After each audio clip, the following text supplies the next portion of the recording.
And good morning. I'm Dan DeRose with 19 News, coming to you from our digital desk. It is Thursday. That means it's time for Cuyahoga's Most Wanted. Every week we feature 3 fugitives who could be out there making our community a little less safe. They're innocent until proven guilty, but they're all facing serious charges and need to be in front of a judge in a courtroom instead of on our streets. Let's bring in, as we do every week, Detective Red Dyer with the Cuyahoga County Sheriff's Department. Detective, how are you this morning?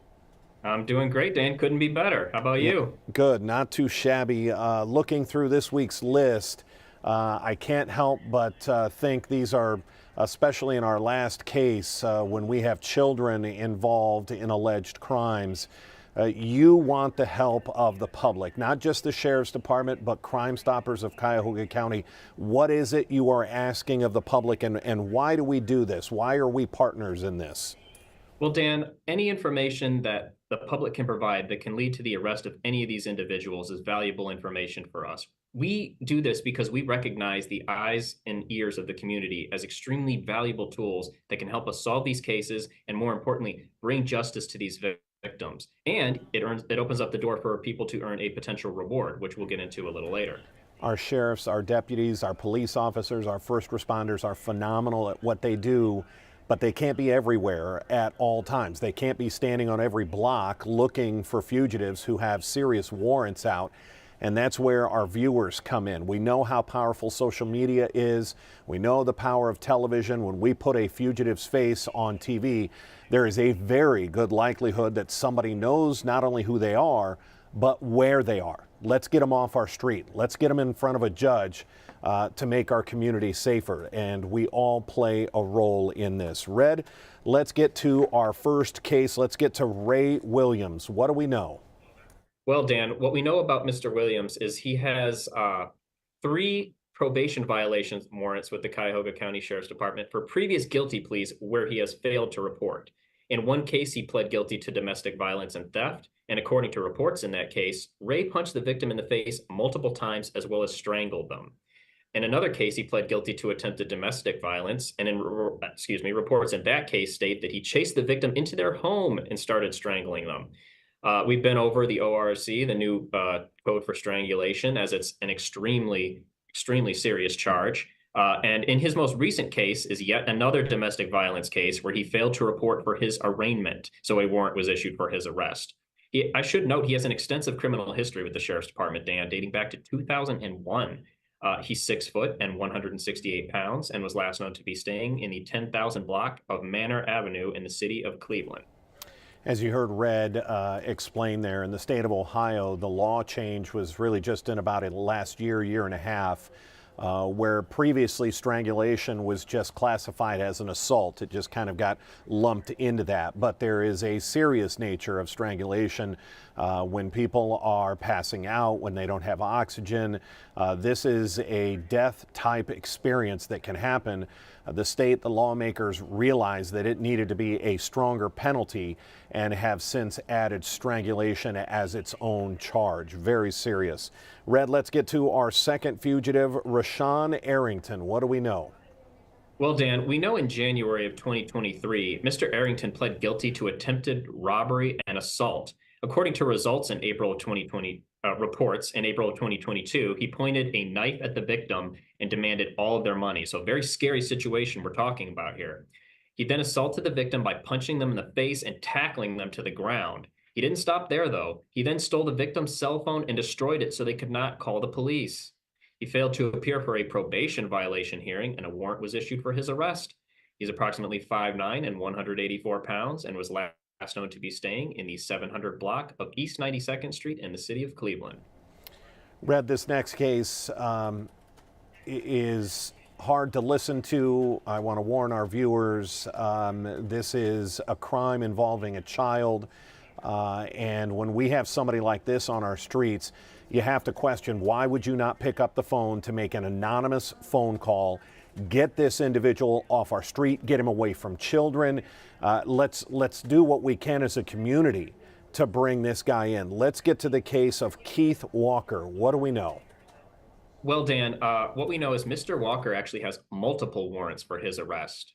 In June of this year, it's alleged that he forced sexual contact with a juvenile under the age of 13. And I know how passionate our community is about protecting our children. He also has two other warrants with the sheriff's department. In one case, indictments state that he strangled the victim during a domestic violence incident in April of this year and was also in possession of an AK-47 style rifle that he was not supposed to have due to his violent criminal history. In his drug possession case, reports allege that in September of 22, he attempted to conceal cocaine in his buttocks while being processed into the Lakewood County Jail, which was found during a strip search. He also has warrants with East Cleveland for simple assault, Cleveland Heights for driving under suspension, and Lakewood for failure to appear. So we're not the only ones that want to have a word with Mr. Walker. He has an extensive criminal history with the Sheriff's Department dating back to 2010. He's approximately 5'9" and 150 pounds and was last known to be staying in the 3500 block of East 105th Street in the city of Cleveland. And Red, because this case is so serious, because this victim was under the age of 13, I want to show the picture again here of Keith Walker, 5'9", approximately 150 pounds. Dreadlocks, whether he's changed his appearance, whether he's shaved his beard, whether he's changed his hair, we're unsure. But that picture is a pretty good picture. Let's give Crime Stoppers a call and make our streets just a little bit safer. Red, we talked about community involvement. We've talked about the eyes and the ears that are out there on the street and on the corners. Let's talk about the reward. And people are scared. Red, let's be honest. These are alleged criminals. Some of them have already been convicted of their crimes. Domestic violence, strangulation. People don't want to get involved.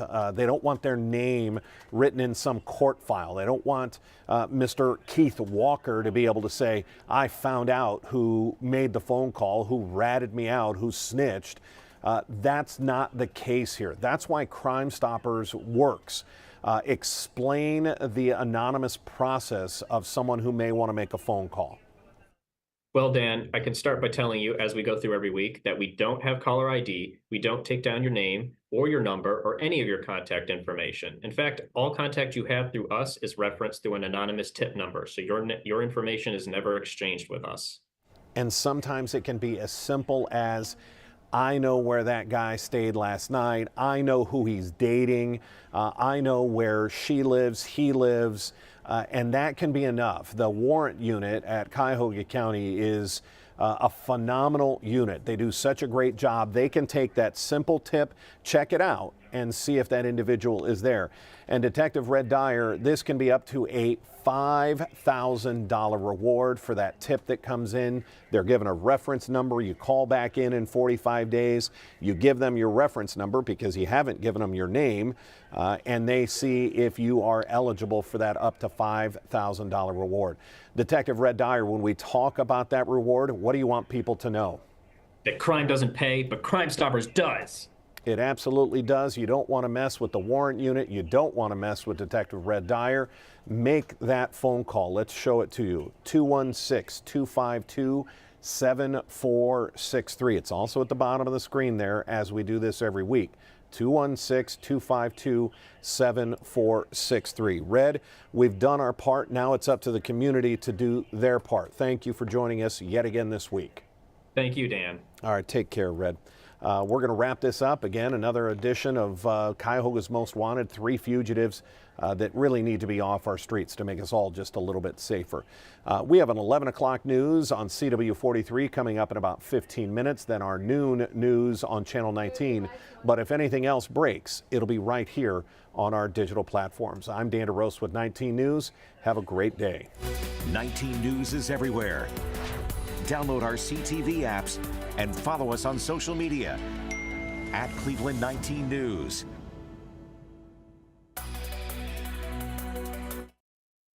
Excellent, excellent, Red. Good week, good week. We're working with you, Dan. Absolutely. I'm sure we'll see you in the very near future. Patricia, thank you for your help. Absolutely. Take care, Dan. Take care, We'll see Dan. you soon. We'll see you.